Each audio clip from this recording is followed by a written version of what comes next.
Hello प्यारे बच्चों, आज हम क्लास 9 की विज्ञान की वर्कशीट नंबर 17 कर रहे हैं। ये 13 अगस्त के लिए आई है। इसमें हम यौगिक व मिश्रण के बारे में पढ़ेंगे। चलिए बच्चों शुरू करते हैं।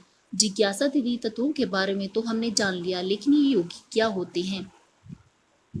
ज्ञान। यौगिक वह शुद्ध पदार्थ होते हैं जिनका निर्माण दो या दो से अधिक तत्वों के एक निश्चित अनुपात में रासायनिक विधि के संयोजन से होता है, जैसे नमक, ग्लूकोज, जल इत्यादि। बच्चों, हमने मिश्रण के बारे में पढ़ा, उसके बाद हमने तत्व के बारे में पढ़ा और आज हम यौगिक के बारे में पढ़ रहे हैं। यौगिक क्या होते हैं? जब दो या दो से अधिक तत्व आपस में अभिक्रिया कर लेते हैं तो वे यौगिक बनाते हैं। जैसे हम यहाँ पर जल लेते हैं। जल में दो हाइड्रोजन एक ऑक्सीजन से अभिक्रिया करके और H2O फॉर्म करता है, बनाता है।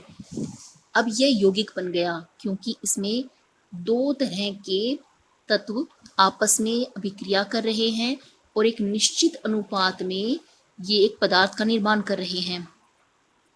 जल का निर्माण हाइड्रोजन और ऑक्सीजन के तत्वों के संयोजन से होता है। हमारे चारों ओर के पदार्थ तत्वों से मिलकर ही बने हैं, लेकिन प्रकृति में ये ज्यादातर यौगिक और मिश्रण के रूप में पाए जाते हैं। लेकिन ये तत्वों के संयोग से या तत्वों के जुड़ने से मिलकर के बने हैं। यौगिक और मिश्रण में यहाँ पर अंतर दिया गया है।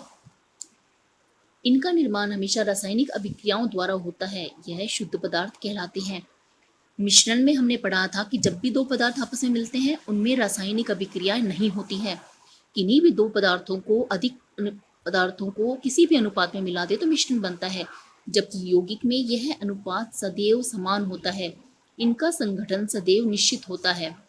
इन पदार्थों के गुणधर्म इनके निर्माण में सम्मिलित तत्वों से पूरी तरह भिन्न होते हैं।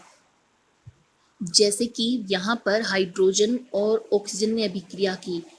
ऑक्सीजन का प्रकृति होती है किसी पदार्थ में आग लगने में मदद करने की, जबकि हाइड्रोजन की प्रकृति होती है किसी जलती हुई आग को बुझा देने की और स्वयं आग पकड़ लेने की।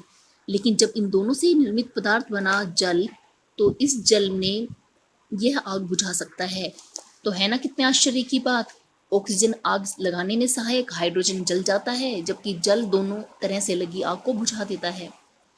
यौगिक हमेशा एक निश्चित ताप पर द्रव या वाष्प में बदल जाते हैं। इनका गलनांक निश्चित होता है, इनका द्रवनांक भी निश्चित होता है। इनके घटकों को केवल रासायनिक प्रतिक्रिया द्वारा ही अलग किया जा सकता है, जैसे विद्युत अपघटन। इन्हें हम भौतिक प्रक्रिया द्वारा अलग नहीं कर सकते, जैसे गर्म करने से, उबालने से इनको अलग नहीं किया जा सकता। जबकि मिश्रण ये शुद्ध पदार्थ होते हैं। मिश्रण का संगठन परिवर्तनीय होता है। मिश्रण समांगी या विषमांगी दोनों प्रकार की हो सकते हैं, जैसे दूध और हवा। मिश्रण में जब पदार्थ मिलते हैं तो वह पूरी तरह से मिले हुए यानी समांगी रूप में भी हो सकते हैं और विषमांगी रूप में भी हो सकते हैं। मिश्रण में उपस्थित तत्व और यौगिक अपने अपने गुणधर्म दर्शाते हैं। मिश्रण में अगर हम लोहे की छीलन और सल्फर को आपस में मिला देते हैं तो, और इनको निश्चित अनुपात में नहीं मिलाया गया, इन्होंने कोई रासायनिक अभिक्रिया नहीं करी, ये दोनों तत्व अपने अपने रूप में उपस्थित हैं, तो लोह यानी आयरन अपने गुण दिखाएगा और सल्फर अपने गुण दिखाएगा। इनके घटकों को भौतिक विधियों द्वारा आसानी से पृथक किया जा सकता है, जबकि यौगिक के घटकों को केवल रासायनिक अभिक्रिया द्वारा ही अलग किया जा सकता है। यौगिक के उदाहरण है जल, नमक, copper sulphate, carbon dioxide, methane इत्यादि। अब निम्न प्रश्नों के उत्तर दीजिए। चलिए प्रश्न उत्तर करते हैं। प्रश्न 1, यौगिक और उदाहरण से व्याख्या कीजिए। प्रश्न 1 में हमें ये दोनों के बारे में लिखना है और यहाँ पर इसके उदाहरण भी लिखने हैं। तो मिश्रण का उदाहरण आप ले सकते हैं, जल व नमक का मिश्रण, धुआं, धूल, ये सभी आप इसमें ले सकते हैं। यौगिक के मिश्रण में अंतर स्पष्ट कीजिए। यौगिक और मिश्रण में अंतर हमें यहाँ से लिखना है और ये हमारे प्रश्न 2 का उत्तर है। प्रश्न 3, निम्नलिखित पदार्थों को यौगिक एवं मिश्रण में वर्गीकृत करें। इनमें से शुद्ध पदार्थ छांटकर भी अलग से लिखें। जल, जल एक यौगिक है, चीनी एक यौगिक है, नमक एक यौगिक है, कार्बन डाइऑक्साइड एक यौगिक है, हाइड्रोक्लोरिक अम्ल एक यौगिक है। यहाँ पर जो पदार्थ मिश्रण है, मिट्टी, चीनी का घोल एक वायु, दूध और ईंट।